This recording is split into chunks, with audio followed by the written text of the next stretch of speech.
All right. Well, welcome everyone to the 2022 annual meeting here for our region hazard mitigation working group. So this, some of you might have already attended one of these before, but I kind of just wanted to give you a quick piece of background about why we're here today, because a lot of you are probably sick of seeing me and sick of, coming together every month, but this is something that we do annually. And so part of the statutory language surrounding the hazard mitigation plans involves a plan maintenance function. And so all of you are probably intimately acquainted with part of that process, which involves working through and updating our each county and locality's mitigation action items. And I appreciate everyone's hard work on that. But it also involves this annual meeting, which is a little more informal and provides a venue for us to sort of talk through, local hazards, new critical facilities, grant applications and awards. And then I'd like to give you all some time for each locality to sort of talk through some of the changes that occurred between 2018 and now. If there weren't that many changes, sort of, basically what happened with last plan's mitigation actions is sort of the point. So I guess before we get started into the actual annual meeting agenda, I just want to briefly get in front of you all the updated plan timeline. And I see we have Peter Homan here from VDEM. Peter is our VDEM rep for the hazard mitigation plan update. But I just wanted to give you guys a quick overview of the updated timeline and sort of where we're going. We are on track to have our public comment period for the draft plan for the month of June. So we're looking at June 1 to June 30th for an opportunity for members of the public to comment on the plan. That'll be going up on the TJPDC website on June 1st. The plan is currently being formatted, but all the sort of raw materials, including the mitigation action items, as well as all of the HIRA data that we reviewed together is all in there. So it's just kind of a lot to format and a lot to make into a document that is easy to read and easily accessible for folks. So after we incorporate the public comment, any submissions that we receive from public comment, and I guess I should also say that I've reached out to all of the local newspapers to have an ad run, and what I'll also do is reach out to the communications department, like I did with the survey of each of the localities, just to have you all perhaps post that or send that out in any newsletter or news briefs you guys circulate regularly. So then, yeah, we're going to be submitting it to VDEM later this summer. And I don't know if Peter wants to talk briefly about what that process looks. I don't want to put you on the spot, Peter, but sort of if you want to just give a 1 or 2 minute sort of update about what that looks like before the plan goes to FEMA, that'd be helpful. Sure. Good afternoon, everybody. Okay, so essentially it's going to go through its public comment period as it's stated right there, and then after that, the PDC is going to send it my way. I'll look it over and just go through the review process, which essentially I use a crosswalk, if you will. Some of the localities you may be familiar with that for planners who have gone over your emergency operations plan. There's a very similar FEMA tool that we have for the hazard mitigation policy. So take that and I'll just scan through there, and I have to make sure that each one of the items has a is substantive enough, and it makes the most amount of sense. And I have to know where it is clearly located within the plan. So that's all part of what Ian and his team have been building here probably in the past few days. So after that, I take about 30 days to roll through my area of it. And then there's a letter that will go back and forth to headquarters VDEM. So basically that letter will then get forwarded up to FEMA at one point. So, but I mean, that's just a really short and sweet synopsis of what will happen. I hope I answered some of your questions. Thank you, Peter. Yeah, and I don't think any of that is a big surprise to folks, but but definitely just wanted to keep everyone in the know about what we're doing as we send it up to state and federal folks for review. But I guess after that, let's assume everything goes great, which I am anticipating. I think that the plan is looking good and definitely satisfies all the criteria necessary. But then we'll be moving forward for formal adoption with each of the localities. That will happen after FEMA and VDEM approval. But I know I've worked with some of you to, and also, I'm sorry, I can't see the chat right now, but I will, after I stop screen sharing, I'll take a look at that. But I know I've worked with some of you all to help me organize these dates at the localities, boards, I guess, legislative bodies. That includes board of supervisors, city council, and town councils. So I guess first, thank you all for your help in organizing those dates. But this is our final rundown. We're going to be going before each of these bodies in the summer. I've already been to the town of Mineral earlier this month, but we're going to be going before them to sort of give a presentation about what exactly the hazard mitigation plan is, how we did it, and at that point, the plan will be available for public comment, and obviously we'll be able to give them, hey, this is the draft plan that'll be up that we worked on. So basically, we're not going there asking for an adoption or an ordinance. We're going there to sort of tell them that in 5 or 6 months we will be back and we will like a resolution to have this be formally adopted by the locality. So that's internally, and I know that I've talked to some other partners, thought it was a good idea to kind of get ahead of the 8 ball sort of, so make sure that we are allowing the localities to ask questions before they are asked to formally adopt something, which I think is totally appropriate. So that's kind of where we are at with the TJPDC side. Kind of our work on the plan is wrapped up for the most part, and what we'll be doing now is soliciting public comment and fixing anything that VDEM and FEMA want us to fix. So that's the end of my little slideshow. Today, I was kind of envisioning this would happen theoretically in a room, and so like we're all seeing each other. But this process, I believe, is pretty informal. I think what we'll do, or what I'll sort of MC it, I guess. The agenda I sent out had sort of 4 categories of items that I'd like to hear from each locality about. We'll start now. I guess the beginning category is the local hazard events and impacts. And if you look at the annual report I sent out from 2016, it's just sort of a catalog of any major storms or other weather events that occurred from May 2021 to now. So for this one, I just want to open it up for anyone to jump in, because I think that I don't think these are necessarily locality specific. I think that they probably, there are multiple ones that affected, and I can already think of a few, but I want to hear from you all first. So we're going to be writing these down and then compiling them into the annual report. But what are some major? Anyone want to start with any major hazard events or impacts that have occurred over the last calendar year from May 21 to May 22? Well, the snowstorm, for one, I think we can all agree on that. That was a pretty regional event.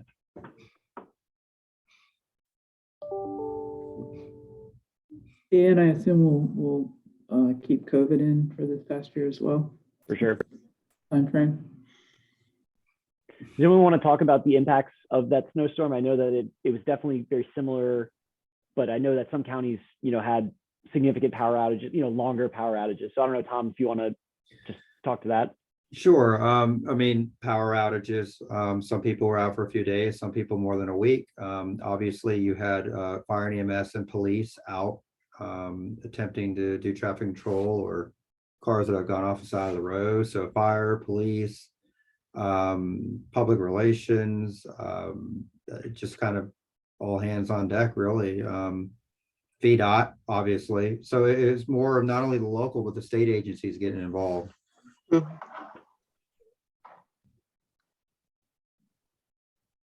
Ian, I know John O'Prandy did an after event report that he provided to our board of supervisors that he might be willing to share with you if you wanted to kind of glean some data from that report. Definitely. I think I saw Howard on the line. Howard, is that something that has already been made public? Do you know? Or is that an internal document? Yeah, I'm not 100% sure if that was made public. I know he presented to the board, but I don't know if that was in a closed session or if it was in the open forum. Well, I think John is supposed to join this meeting in a little bit, Ian, so we can ask him. Cool. Yeah.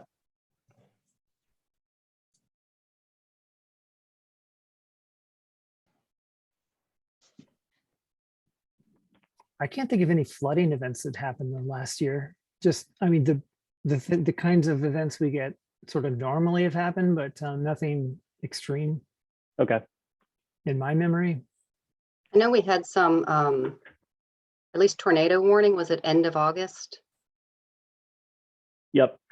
Yeah. And I remember don't that. know if there were places that were impacted. I know a few ones I remember coming across the phone. We And had just- high wind in Scottsville within the past year. Mhm. It affected a small area, but Scottsville area was heavily impacted. Can you say when was that, Howard? I don't remember exactly what date, but it was definitely within the past year. Okay. I mean, it's been windy. Yeah, we've had a lot of high wind sort of periods, seems.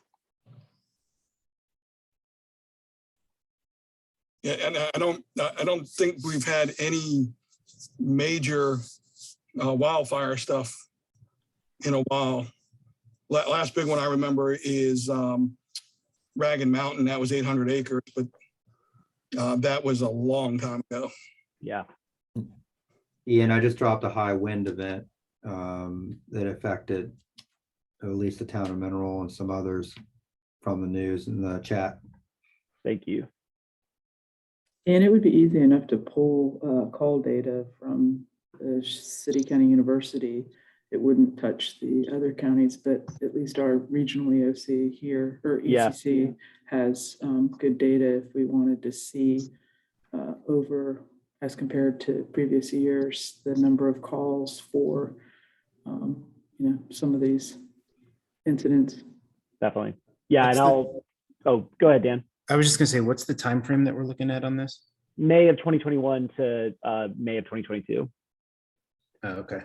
And so, yeah, Um, oh, go ahead. Sorry, keep interrupting. No, that's it. I just want to make sure, because right now I don't have that information, but I Sure. can take a look and pass it along. Great. Yeah. I mean, and so sort of what this is, I mean, this kind of just us talking and sort of establishing it, that I'll follow up to make sure I have the dates and locations of all of these.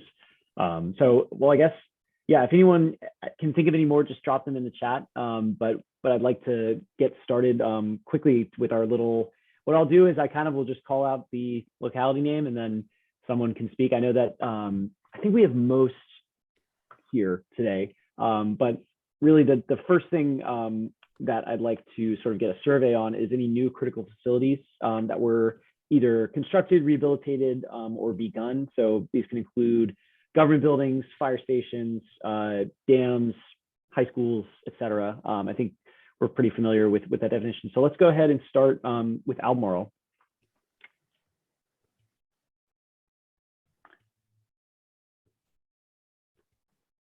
I don't think we have, Ian. Howard, do you know if any fire stations have been built in the last year? I know over the last several years, there have been some new ones, but not in the last year, I don't think. Yeah, last one was 16, and that's been a couple of years ago. Okay. Quite a few years ago. Yeah. And that's on the 2016 annual one. So, Okay. all right. Charlottesville? We haven't had any significant construction. Yeah, none Mhm. built, but we've been doing a multi-year planning effort on a replacement station for the bypass fire station. Oh, okay. It's not built yet, but it's gone through design for a couple of years now. That's good to know. Any other critical infrastructure, Crystal? I don't think so. I see Brian Haluska on here too. I don't know, Brian, if anything comes to mind. I can't think of anything. No new schools, hospitals, stuff like that. It's May of 21. It's been, reopening has been our big focus. Yeah, I don't know of anything. So you got some folks, UVA, any new critical facilities? Dan, I'm not familiar. Sorry, I'm feeling a little under the weather. So sorry if you guys are having a hard time hearing me. I'm not sure of any critical facilities. I see on the 2016 notes that we made note of a generator at O Hill or Observatory Hill. Mhm. Anything of that nature, Dan, that I don't think anything building wise. I mean, obviously we're always building and renovating at UVA, but I don't know if there's anything critical for this group.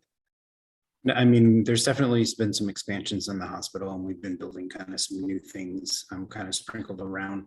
But we have had made quite a bit of investment in our ENU infrastructure. So that may be something that would be worth sharing, but I'd have to get the specifics on it, and then I can share them with you when I have that. Yeah, I think both of those definitely sound appropriate for sure. All right, do we have any folks from Green here today? Don't. All right, Louisa. So I actually have a bit of news. The Newbridge Fire Station, which would be the first fire station down in the Lake Anna area, that is in site plan review right now. The Board of Supervisors has been working with CVAC, Rappahannock Electric, and Dominion on putting fiber to every person's door in the county over the next, I guess, decade. So I would consider that to be infrastructure. And we actually have had solar panels installed at just about every school except for the middle school and high school to get, I don't know whether it's maybe 80 to 90% of the energy usage during the day covered. So and then I guess like a generator, we did install a generator recently at the middle school. Those are probably the four things that come to mind that you can consider to be large infrastructure. Great. Fluvanna, I see Debbie here. Yes, I'm here. Any new, oh, go ahead, sorry. Oh, no, yeah, so it just new, I think you already have it though on our water line along 250 and the James River Water Authority. Those are both still in progress. Nothing that I can think of other than those. When there's no big, I mean, we have, normal building going around the county, but nothing for county government. Isn't fiber being installed within Fluvanna as well? Yeah, the Firefly, yeah, if that counts, Firefly's on there. Cool. Is anyone from Nelson here today? I don't see Russell. All right, I'll follow up with them after this. I think that's I think that's everybody. Well, great. Let's move on to, so sort of another survey part of this is grants.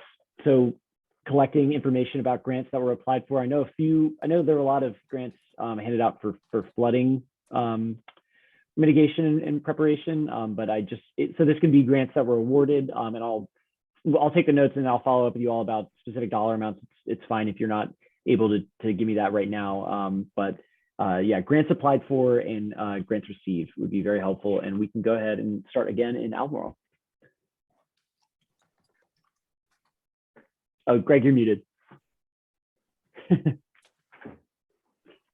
We recently learned that we received a grant from VDEM, I think originally from FEMA, that we applied for probably like 15 months ago, to do a watershed assessment of what we call the Branchlands watershed, which is a major tributary to Meadow Creek, to assess flooding risks and to identify some mitigation projects for that.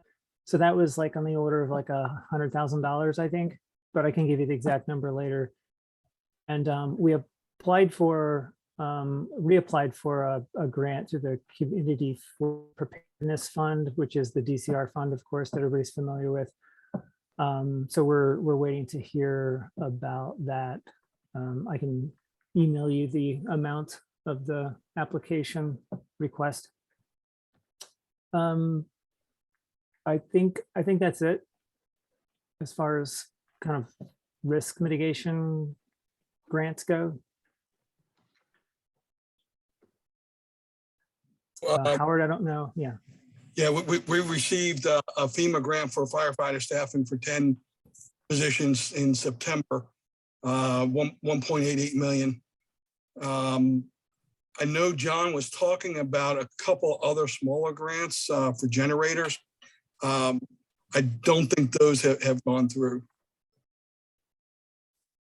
Are the where would the generators be? Just in?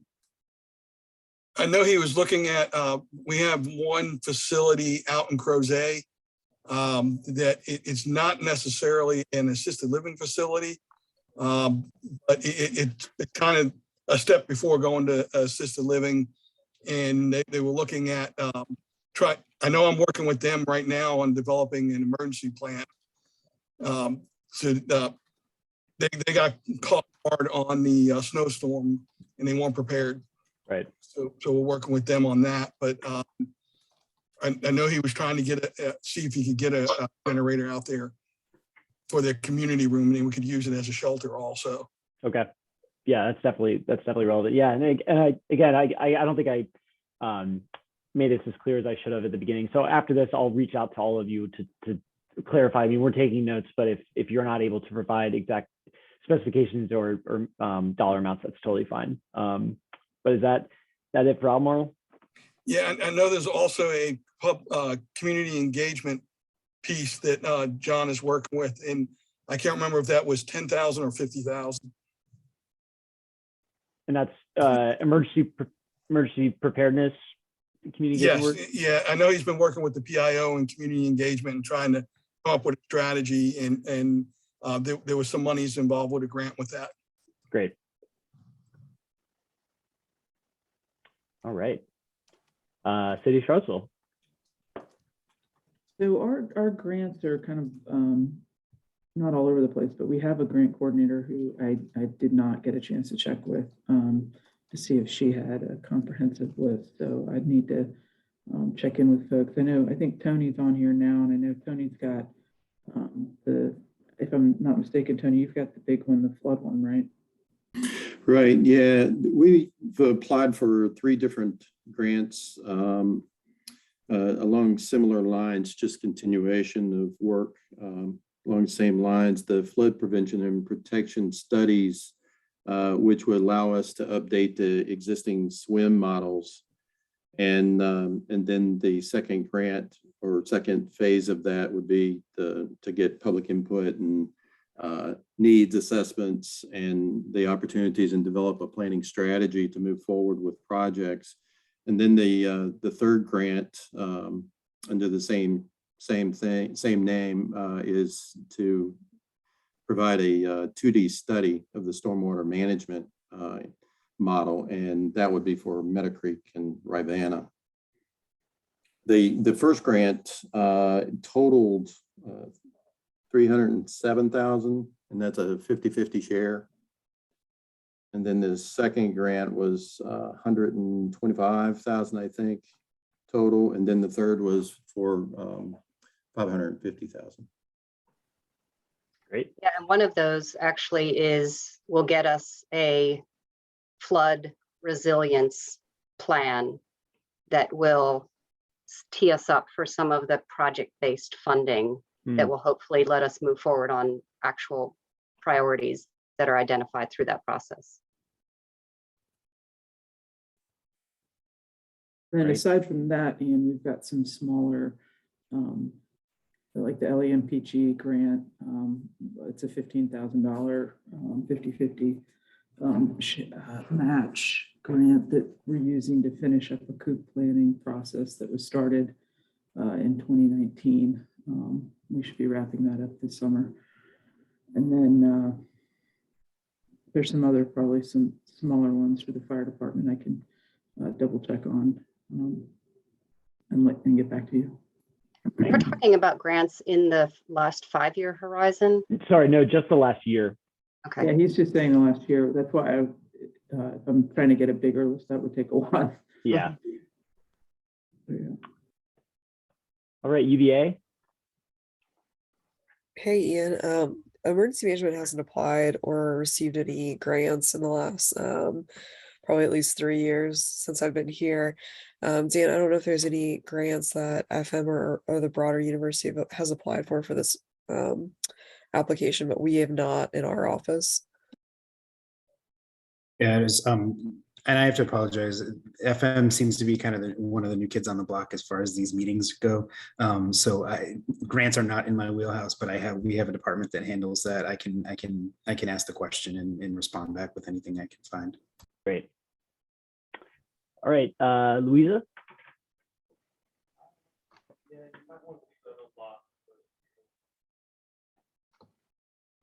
I can take it first. We got several SAFER grants, one for 10 personnel and one for a recruitment and retention position, which that position has been posted. And we also got a couple AFG grants, one for the O2X program that we just finished up back in April, and another one for PPE. Awesome. All right. Susanna, Debbie.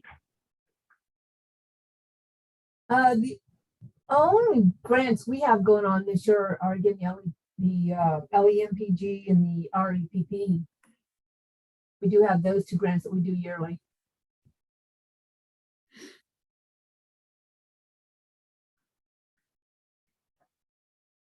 Okay. I think I still don't see folks from Nelson or Green. Yes, right. Okay, cool. Well, moving right along. I guess the next thing, just want to, so I think Tom kind of already outlined this, and what we'll do is sort of, these are related basically, but I think I want you all to sort of talk about what kind of community actions or what kind of mitigation efforts have occurred sort of in the last year. What I'll do is after that is give you guys the opportunity to sort of talk about, if you take a look at the agenda, I provided the one of the appendices that'll be going into the plan about the sort of update of mitigation action items. I don't want everyone to have, we're not going to go through those line by line, but just sort of a summary about either, you know, what happened to ones that already were proposed from 2018. Did any of them change? Were some of them completed? But, you know, I don't want to feel like anyone is, you know, this doesn't have to be an exhaustive sort of list. I just want folks to sort of give an idea of what's been happening. So kind of a good example is what Tom sort of described about some of the infrastructure improvements that are happening in Louisa. I just think that this is sort of this community actions question is kind of just like a survey of what emergency preparedness and hazard mitigation events and actions have been taken in the county or city over the last year, or UVA, obviously. So yeah, we can go ahead and let's start with A again. Albemarle, what's been going on? The first thing that comes to mind from our side of the house, I should say, is that we're wrapping up, a consultant is wrapping up, I should say, a climate vulnerability assessment, which has some of the same risks that we're talking about here, of course. So that's kind of like the first kind of step towards developing a climate resilience plan, which we intend to start doing soon. And this grant that I mentioned that we applied for would help us to do a flood resilience plan, same kind of thing that Crystal was just talking about, that would be a component of the larger climate resilience planning process that we would undertake over the next year. So anyway, it's like a 200-page technical analysis basically that identifies increased risks of all sorts of costs and human damages from the increase of risk or likelihood probabilities of all these risks happening. So it kind of puts numbers to the idea that there is going to be more drought, there's going to be more flooding, there's going to be more heat, etc.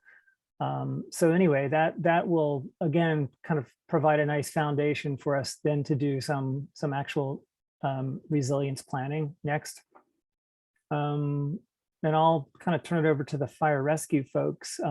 You guys know anything in the last year that could answer Ian's question?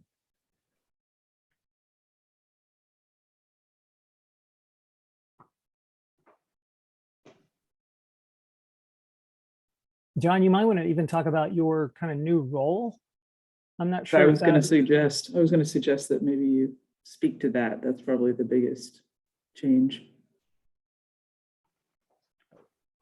You don't look like you're muted, but you're not saying anything. We can't hear you, John. Yeah. You might have a microphone issue. Just type your response in the chat. Might want to circle back, Ian. How about now? There he is. Yeah, there you go. Ah, perfect. Thank you. Yeah, thank you for that. I appreciate it. So we've actually followed suit with what the city has been looking at doing and what the university did, I think some time ago.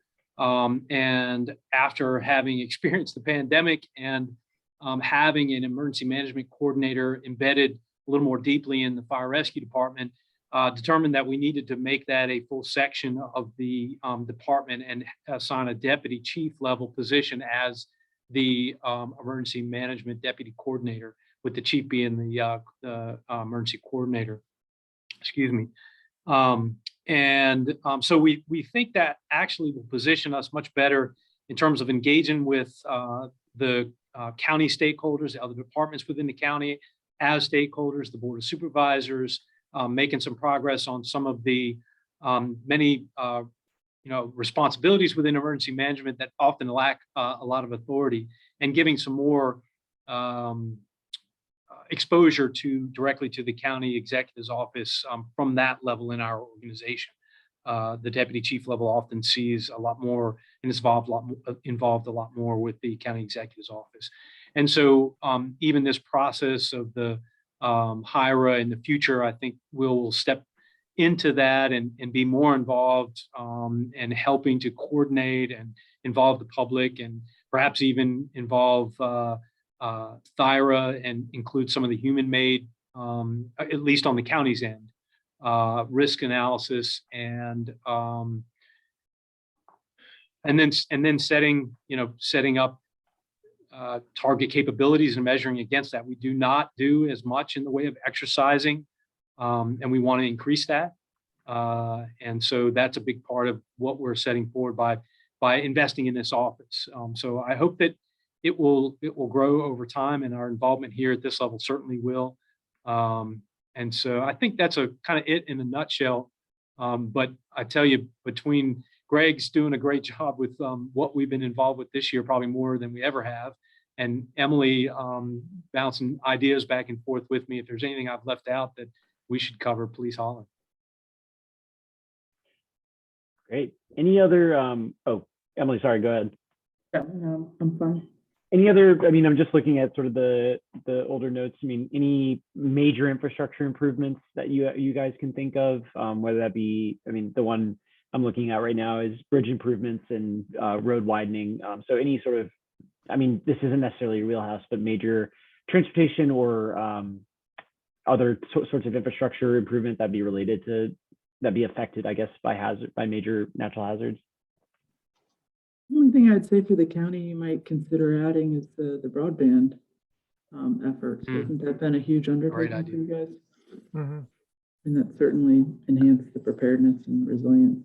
But I don't know if that's something that would be considered. Good idea. Worth consideration. That's a lot of localities, definitely. Yeah, that's a great point. And actually, Mike Culp, the director of that department in the county, actually just the other day was talking about how, from his perspective, in the future, maybe even now, loss of internet is very similar to loss of electricity as a utility. And so we may very well have an annex that speaks specifically to what do we do in the event that we have a large area of the county without internet for some extended period of time. And I think he's right on the money on that. Mm-hmm. I have one more thought, Ian. I'm not sure if this kind of fits within the timeframes, though. We made some significant improvements to one of the county dams that is regulated by the state, the Hollymead Dam, a few years ago, and we're just starting process of improving the spillways at Mint Springs Park, the dams at Mint Springs Park. However, we're just now kind of getting underway, so the improvements won't actually be done for another year. So again, it kind of might be outside your your time? No, I think as long as, no, I think those are definitely worth including. All right. City of Charlottesville. So I think in terms of the biggest efforts that we've made that touch this process, probably the adoption of the comprehensive plan is certainly something that was a big hurdle for us and a heavy lift that finally happened in 2021.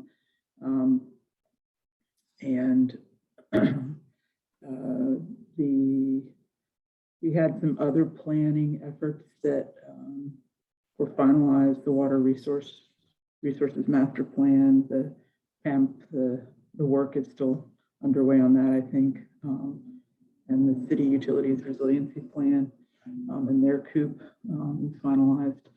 So there's some planning that's been going on behind the scenes. In terms of major infrastructure, I think the kickoff of the Belmont Bridge is probably one of the biggest for us. And that's, I think, 5 year, is that right, Brian? Or Tony? I think it's a 5-year project, so that'll certainly. Yeah, it'll be 2024. Yeah. Finishing that up. And what other major planning or infrastructure projects you guys want to add? And then I can mention the work that we're doing with well, the new items we added in our mitigation action items, I would say, are worth noting. If Crystal, if you want to mention those. Yeah, I think the one similar to what Greg was referencing, we initiated a climate adaptation plan, and the piece that really has been the focus is the hazard identification and then the vulnerability assessment, which is underway. So we're looking at the hazards, the community systems, and the aspects of those systems and what those climate-driven hazards look like and what the adaptability of those systems are.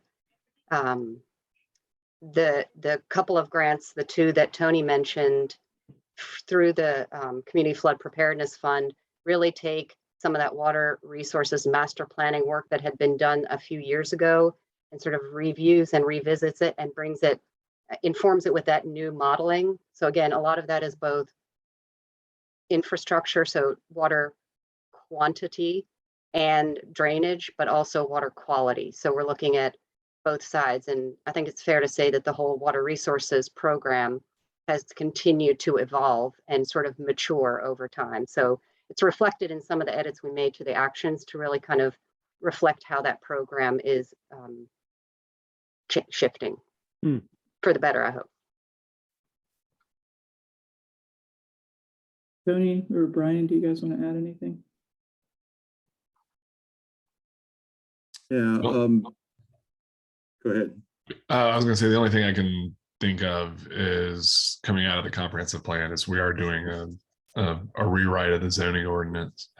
So ideally that will bring into account some of the stuff that Crystal was mentioning, or at least, kind of look at it along with all of the other stuff that goes into a zoning ordinance. Yeah, kind of along the same lines, we're looking at infrastructure related projects with those, as well as city projects that we're pursuing, like bridges and pathways and roadways that are going into the floodplain areas, the high risk areas, and ensuring that we've got the proper standards applied to those to get those out of the floodplain where possible. And we're kind of like, what is it? We're in both spaces of like, what have we done and what are we doing? But I think it's because when we talk about the past year, a lot of that just bleeds into what we've included as actions, because whether it's completing things that were initiated in this past year or, updating floodplain regulations as a standalone project is sort of as a reflection of what Tony's just saying, is making sure that the right implications or consequences of certain development considerations are done right. And then the only thing I would add, well, the two things I would add in terms of emergency management and where the city stands with that. We, as John mentioned, we were headed down the path of formalizing a emergency management program or position, but have struggled to get that completely finalized. And it's bittersweet, but I'll actually be retiring from the city, and I'm moving over to the county. And my hope is that that position won't or will continue to get the funding and the attention it needs.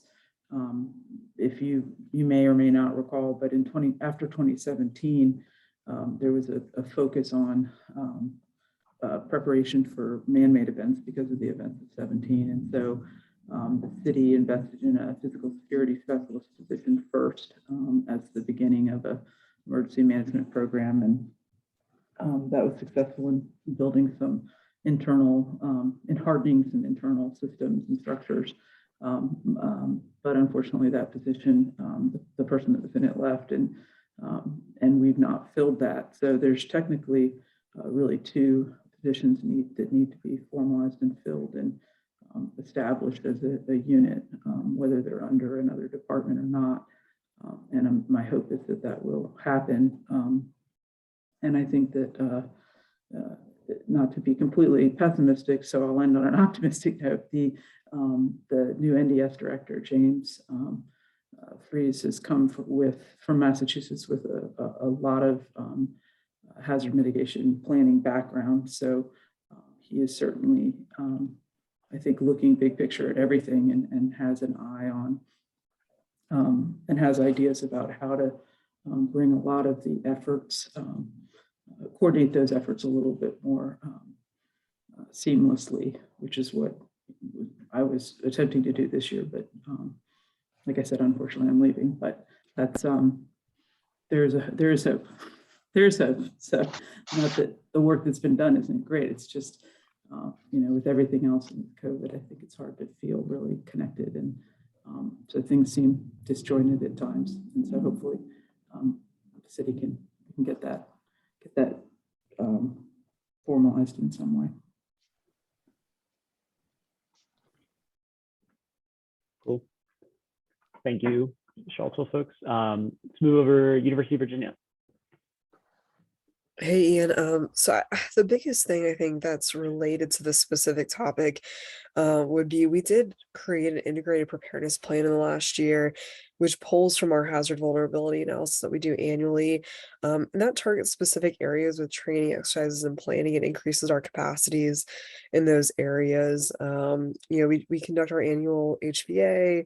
Our continuity efforts are strong across the university. We have a software system that places all of those plans in a central repository. As far as infrastructure, I think Dan maybe can talk a little bit more about this piece, but I think everyone can see outside that the Ivy corridor efforts are well underway, and that's going to be one of our biggest infrastructure areas. But I think Dan can probably speak a little bit more on that. But our integrated preparedness plan is really kind of where our bread and butter of our mitigation efforts have been in the last year. Yeah, and again, as far as infrastructure, what I need to do is actually kind of condense down the information that I have and make it so that it's digestible. If I tried to explain it right now, I don't know that it would do very well. But as from my perspective, so new to facilities management, fairly new to facilities management, my position was never really 100% designated to continuity of operations. It still isn't, but they've adjusted my position so that we are starting to focus on that. As far as different initiatives, we're working with, I've been working with the sustainability office. They're actually going to start putting together the climate action plans that were similar to what Greg was talking about earlier, and actually starting to take a look at, how do we plan for what's going to happen, given environmental changes, and how are we going to be able to manage that. I've also been part of a committee that has been working on a comprehensive emergency management plan as far as Charlottesville area utilities is concerned. We're trying to shore up that information and get all the right people at the table so that we can finalize that. And then just something that Allison's team actually had been working on. We've started to, or they have started, I've only been helping, but they've started to put together the BEEPs, which are basically building emergency action plans. And we're starting to look at all of our buildings across grounds to figure out, collect the data and figure out, okay, who's the right contact? What do we need to know? What's that information? And I would say since I've been here, I've already seen a huge shift in UVA's culture, and that we're trying to bring all the right people to the table and not, just kind of hang on to things because we all play a different piece in this. And since I've been here, I've seen a lot of improvements there. So that's kind of my perspective. Thanks, folks. Susanna. Listening to everybody now, I'm totally derailed. We were talking about flood management, right? We're community action, so that can be departmental improvements, so staffing related expansion or improvements, or actual infrastructure improvements within the county. But flood management is certainly one of those things. We are upgrading a couple of our generators at our fire EMS stations. We had quite a few of those taken out during Winter Storm Frida. That is going on. I'd honestly have to double check more with Public Works and building planning on anything further.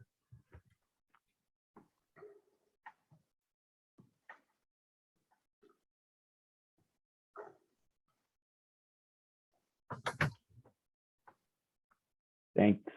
And Louisa. I know, Tom, you already described a lot of it, but sort of stole my own thunder earlier.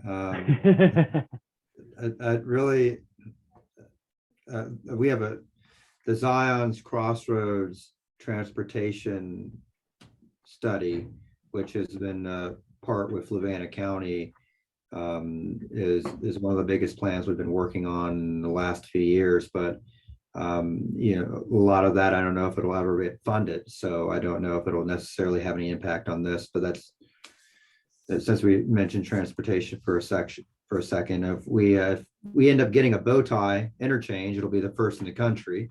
So it'll be interesting to see if we get one of those, how weather impacts it. I'll leave it at that. Sounds good. All right, I don't think I missed anyone. Okay, well, we're speeding right through this. 2 hours. I thought I wanted to give us enough time in case anyone had a very detailed list of stuff to go through. But this is sort of our final piece, and what I wanted to do is just give you all the opportunity to talk about what sort of the process you engaged in, if there was a process for the action items update. I know that some counties, they chose to roll over some of their mitigation action items from 2018, whether that might have been due to staff turnover, funding sources, et cetera. But I don't know if this makes sense probably most for you all to just highlight maybe some of a few new ones that you're excited about. I think that, they will all be in the plan. It's not worth, just reading through these, and everyone has access to that full appendix right now. But now that just because we're all here together, I think it's worth, whatever you all think is sort of the most interesting, or maybe kind of how Crystal was sort of describing how it fits into a broader vision of where the locality is going. I think this is sort of the venue to do that. So, and if you've already done it, you can say, hey, well, I already just did that, so I don't want to do it again. And that's totally fine as well. So let's start with fine folks at Albemarle County. Ian, can I ask a quick question? Would you Sure. mind speaking to what was done with RWSA to pull some out? I think that's worth noting. Yeah, so that's a great question. So for folks sort of unaware, because RWSA serves as a lead entity on some of the mitigation action items for some of the localities, we met with VDEM to sort of talk about whether or not that would designate them as a separate locality within the plan, or a separate category itself. And VDEM said, no, the way that we have it is actually fine. They're the lead entity. And so I was able to send sent Jennifer Whitaker, who actually emailed. She wasn't able to attend today, but I spoke to her, and she provided input on some of the ones that designated RWSA as the lead party for the mitigation action item. And I know that that's pertinent to both some of the cities and some of the counties action items. But that's where that sort of landed, is that, you know, for the ones that they were listed as lead entity, they went ahead and described more in depth about where the funding sources were, the amount of time it would take, and also a more detailed description of the action that they were sort of more in line to produce than city or county staff. So that's kind of is that sort of what you're looking for, Emily? Yeah, I just wonder, it got me thinking if it makes sense in future updates, not this time, but in future updates, if it isn't worth designating maybe at the beginning a regional section. So those efforts that are done and funded through some regional sourcing, it might make sense to have a section of its own. Or I'm not sure. Those ones that are crossing jurisdictions make it a little challenging. I know you had said it was, for us, it was an exercise in, scheduling and COVID and other challenges, just trying to get people together. So our process was not something I would model any process after, but it was lots of 1 or 2 person meetings because it was hard to get people together. So those regional ones, I think, would make sense to sort of stand on their own. Yeah, they're actually, I totally agree with you. I think that's something we'll probably change in the next plan update, because right now the regional section is more referencing specifically the TJPDC, which I don't think is necessarily the most helpful categorization of it. I think I agree with you. I think it makes a lot more sense for that to house multi-jurisdictional action items, or action items that different jurisdictions are doing together, whether that be ones that are led by RWSA, or ones that are maybe generated at the ECC. I think, that definitely, I've noticed that as well. And I thought, because the TJPDC isn't really engaging in much hazard mitigation, action during the life of the plan, I think it probably makes a little bit more sense that way. So that's definitely something that staff has noted, and I think will probably change in the next plan update, just to make it easier for folks to see what are the actual regional events, rather than having them be duplicated across localities, which is sort of what's happening right now. Cool. Well, County of Albemarle, what are you guys most excited about? John, you want to go first? You want me to go first? Well, that depends. If it's just answering what am I most excited about, I might be able to talk the rest of the afternoon. But if you want some information about the process we used for this, Ian, I think maybe Greg should answer. I could go first, and I'll mention a few things that are kind of related, and might be considered sort of like non-traditional, something that you probably wouldn't see in a hazard mitigation plan 5 years ago, certainly 10 years ago. And that is, one is implement initiatives to reduce community greenhouse gas emissions as prescribed by our climate action plan. Just wanted to get that in this hazard mitigation plan to, to reflect that a lot of what we can do for future generations anyway is to sort of minimize climate change. And then a couple of other soft actions, in the way that they're kind of non-traditional, promote biodiversity in native plant communities and control invasive species to improve the resilience of native ecosystems, so that we can be, at least those ecosystems can be more resilient to the increasing probability of all these risks we're talking about. And then promote increased tree canopy in urban areas to reduce heat island effect. Something I know the city has focused a lot on in the last 5 years. John, you want to take over? I was kind of looking at continuity of operations plan and backup emergency operations center as a couple that come to mind for me, but those are your things. Yeah, we did add a couple of new activities around the fact that we'd have an office of a more Albemarle focused Office of Emergency Management. Both of those that Greg mentioned, also some training and exercise to establish a minimum, and I'm not going to get the words exactly right as in terms of the goal that we set, but it was something along the lines of establishing a minimum training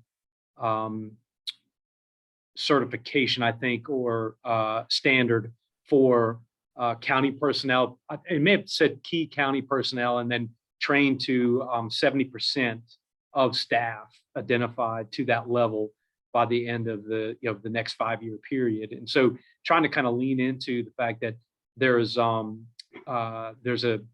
minimum level of training that we need to provide across the county, and then we need to exercise more frequently than what we have been doing in the past, so that we can target certain areas of our plans for that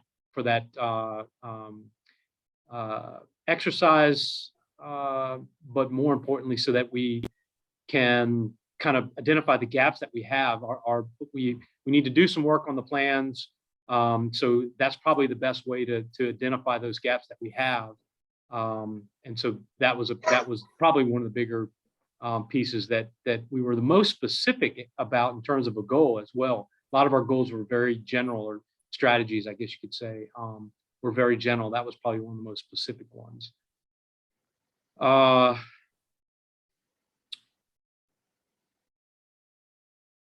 I'm trying to think, was there anything else, Greg, that came to mind? Remind me of the two that you just said. There was something about continuity of operations plan. That we would, we don't have a formal COOP for the county. And so we intend to, particularly over the next 5 years, do two things. One, take what we did from the pandemic and turn that into a continuity of operations plan as a starting point. Frankly, that's a more involved process than that, but that's where we'd like to start, given the investment of time that it would require of all of our department heads and various staff within the departments. So if we start there and then again, kind of exercise that plan and identify gaps, and then in the future years, start to look at a more formal and more comprehensive continuity of operations plan, we will do that, but that's going to be our starting point.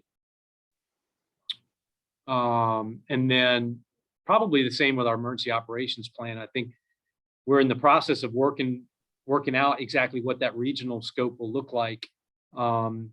But probably it will involve an emergency operations plan at the county level, and then some sort of either an annex or some sort of a plan relative to how we work together as a region. And by region, I mean the city and the county and the university, Charlottesville City, Albemarle County University. Awesome. I'm gonna jump around here. Let's see, Debbie, I don't know if you want to talk about sort of what occurred during the last update to now, and sort of, I know you guys rolled over a lot of the uncompleted ones. We did. A lot of them were taken out. Some were changed on, whether they were high or low. And then obviously ones that we had finished up. I know on the ones that are on the agenda that you had sent, all but one are completed. But yeah, we're moving forward, trying to identify new projects. Getting people on board with that's been a little bit of a challenge. Yeah.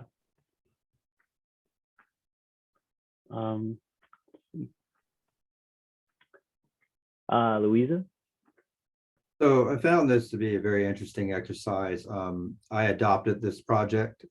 We've had a little bit of turnover between some department directors, and during the course of reaching out to all the departments, I could not find one person who had worked on this 2018 plan.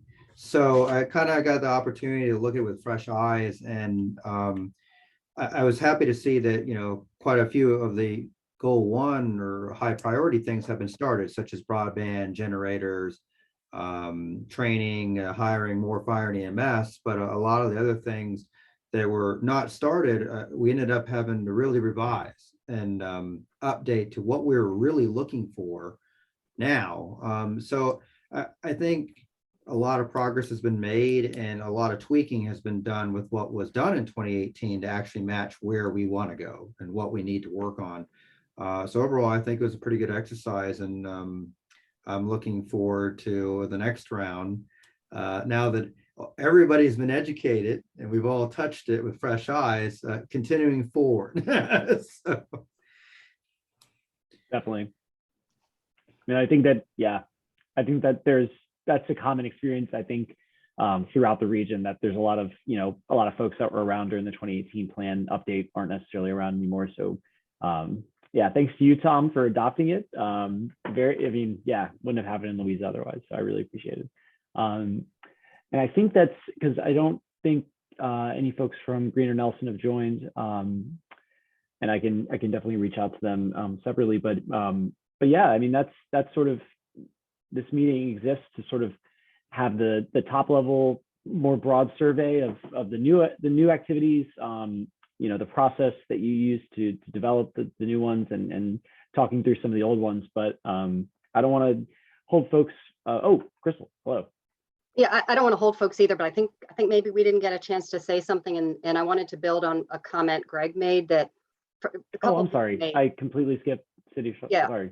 It's okay, but I just, one of the things is we had a more interdisciplinary team working on it this go around. I think that was useful for our own internal process. And we also took kind of two strategies. One was to integrate it with some of the other planning efforts that were going on. So now this hazard mitigation plan is closer tied to our climate work and closer tied to our water resources work.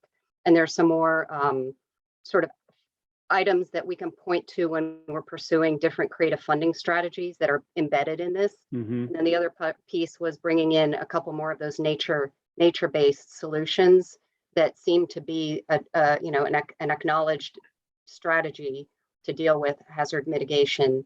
But there's a few new data collection, data recognition that we need some more data to do some of this work well. And then also that recognition that things like, I can't remember who said, but things like weatherization and energy efficiency, those are really important strategies to deal with whatever hazards are coming down, whether it's heat or resilience or things like that. So it feels like this version represents some of the other city priorities and kind of connects them that were missing before. Yeah, and I wanted to add that I think we did a better job of that this time, but we still struggled with getting as many touch points as I think we wanted, and doing it in a more collective, collaborative way. Like we were doing it in kind of a disjointed, collaborative way, and I think in the future it'd be better if we could pull in together and do it in workshops where we can get the whole group together. The other partners I think that likely need to be engaged are the human folks, because there's a lot of work, I think. I mean, we talk a lot, a lot of this infrastructure work, there's work being done through the housing, our housing partners in terms of hazard mitigation, and for some of the heat islands and some of the work that they're doing and the grants they're getting, I think could be captured in this plan and be really valuable, but we just didn't have the time and get to that next level of integration. Yeah, I mean, I know that that's definitely a theme that I saw, over the course of working with you all, that I think interdepartmental collaboration on this not only gives you a better picture of what the locality has done and what it's capable of doing or planning on doing, but also allows it to really integrate, like Crystal was saying, city or county priorities. And I think that's I think that this plan, while it definitely serves a functional purpose, as these are the steps we're going to, this is the regional ranking of hazards. These are the steps we're going to take to mitigate those. It also, I think, definitely serves as a repository for your other priorities that you can kind of capture. Okay, in 2023, what was the county of Fluvanna doing in other areas that touched hazard mitigation, whether that be transportation, housing. I totally agree with that. And I think that is definitely the approach that yields not only the best process, but also, I mean, maybe a more difficult process because you have to track a lot of people down, but it definitely yields the best product. And I think it's heartening to see that really became a prominent theme in the way that you all were going about this over the course of the last 6-8 months. So I definitely think that that's something that we'll want to have preserved, not only in the formulation of new stuff, but also in the maintenance phase as we get together for these annually, as you really work through the priorities that are stated in the plan. So, but I appreciate that, and I do apologize for forgetting the city of Charlottesville. That's okay. Ian, I also wanted to recognize that you sent over some examples, some documents with some examples from other hazardous mitigation plans, and that was helpful for us to use as a resource. Again, getting some things to work from and react to and think about their relevance was, just appreciate that. Yeah, no worries. I think that definitely, it's good to borrow. If there's stuff happening in localities that have common characteristics that we can use or transplant, I think that's always going to be a good thing and ease the burden on you all to be, creative, especially if it involves grant opportunities. I don't think there's really any need to generate, completely new things when you can just say, oh, well, if we tailor it to get this, there's a funding source attached. So.